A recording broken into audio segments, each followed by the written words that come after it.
When you think of Sir Richard Branson, you probably picture a larger-than-life entrepreneur, a thrill-seeking adventurer, and the charismatic founder of the Virgin Group. He's launched airlines, record labels, and even spaceships. But behind this global icon stands a woman who has been his anchor, his muse, and his partner in every sense of the word for nearly 5 decades. Her name is Joan Templeman, and her story is just as remarkable as his. You see, while Richard was busy building his empire and chasing his next big adventure, Joan was the steady hand guiding their family, the quiet force providing the stability he needed to take those massive risks. She's often described as the yin to his yang, the calm to his storm. But to see her only as a supportive wife would be a huge understatement. Joan is a force of nature in her own right, with a sharp mind, a fierce spirit, and a story that began long before she ever met Richard Branson. Let's rewind to the beginning. Born in Glasgow, Scotland, Joan grew up with a strong independent streak. She was no stranger to hard work and had her own ambitions. Before her path crossed with Richard's, she was married to Ronnie Leahy, a keyboardist for the Scottish rock band Stone the Crows. She was deeply immersed in the vibrant, and sometimes chaotic, music scene of the 1970s. It was a world of creativity, passion, and big personalities. It was during this time, in 1976, that a young, determined Richard Branson first laid eyes on her. He was at his recording studio, The Manor, and he was instantly captivated. He has said many times that it was love at first sight for him, but for Joan, it wasn't so simple. She was married, and Richard was, by his own admission, just a scruffy, up-and-coming record label owner. He didn't exactly scream, "safe bet." But Richard was persistent. Incredibly persistent. He knew he had met the woman he was going to spend his life with. He pursued her for a year, not with grand, empty gestures, but with a genuine determination to win her heart. He famously went to great lengths to get her attention, even pretending he wanted to buy a cottage in the area where she lived just to be near her. The turning point came when he made a truly audacious move. He organized a trip to the British Virgin Islands, inviting a group of journalists with the real, secret intention of getting Joan to come along. He hoped that the magic of the islands would win her over, and it worked. Away from the pressures of their everyday lives, surrounded by stunning beauty, they finally connected on a deeper level. It was on that trip that Richard made a bold declaration. He was going to buy an island for them.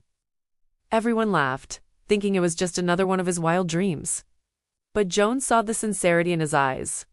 Not long after, Joan left her previous life behind and chose a new one with Richard. It was a massive leap of faith. She was leaving a world she knew for a future with a man whose biggest assets were his ambition and his unwavering belief in himself. Together, they embarked on an incredible journey. In 1978, true to his word, Richard bought Necker Island in the British Virgin Islands. It was a deserted, undeveloped piece of land, but they saw its potential. It became their shared project, their sanctuary, and eventually, their home. They poured their hearts into transforming it, and it became a symbol of their partnership, building something beautiful and lasting from scratch. Just a year later, their daughter Holly was born, followed by their son Sam a few years after that. Joan embraced motherhood with the same passion and dedication she applied to everything else. While Richard was out conquering the business world, Joan was creating a loving, grounded, and surprisingly normal home for their children. She made sure they understood the value of hard work, kindness, and family, despite growing up in extraordinary circumstances. She was the one who kept life real.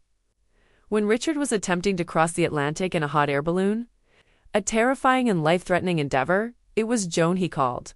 It was her voice that gave him the strength to carry on. She has been by his side through near-fatal accidents, business crises, and spectacular successes. She's the person he turns to for honest advice, the one who isn't afraid to tell him when he's being ridiculous. In a famous incident in 2011, their home on Necker Island was struck by lightning during a hurricane and burned to the ground. It was a devastating event. But what did Joan do? Her primary concern was making sure everyone, including their guest, Kate Winslet, was safe. The house was just a thing. The people were what mattered. That perspective, that focus on what's truly important, is Joan in a nutshell. After 13 years and 2 children together, They finally decided to get married in 1989. The wedding wasn't some stuffy formal affair. It was a celebration on Necker Island, a true reflection of their life together. Their 8-year-old daughter Holly was the bridesmaid. It wasn't about a piece of paper. It was about celebrating the family and the life they had already built. Through it all, Joan has fiercely protected her privacy and that of her family. She has never sought the spotlight, preferring to let Richard have it. She's rarely given interviews, and when she does, it's with a quiet grace and a touch of humor. She's not interested in fame or a public profile. Her focus has always been on her family, her friends, and the life they've created away from the cameras. Richard Branson himself is the first to admit that none of his success would have been possible without Joan. He writes about her constantly in his autobiographies, not just as his wife, but as his co-pilot in life. He calls her his rock and the guiding light of their family. He credits her with teaching him the importance of family and keeping his feet firmly on the ground. Even when his head is literally in the clouds, their love story is one for the ages. It's not a fairy tale. It's a real-life partnership built on mutual respect, deep love, and a shared sense of adventure. It's about two people who complement each other perfectly.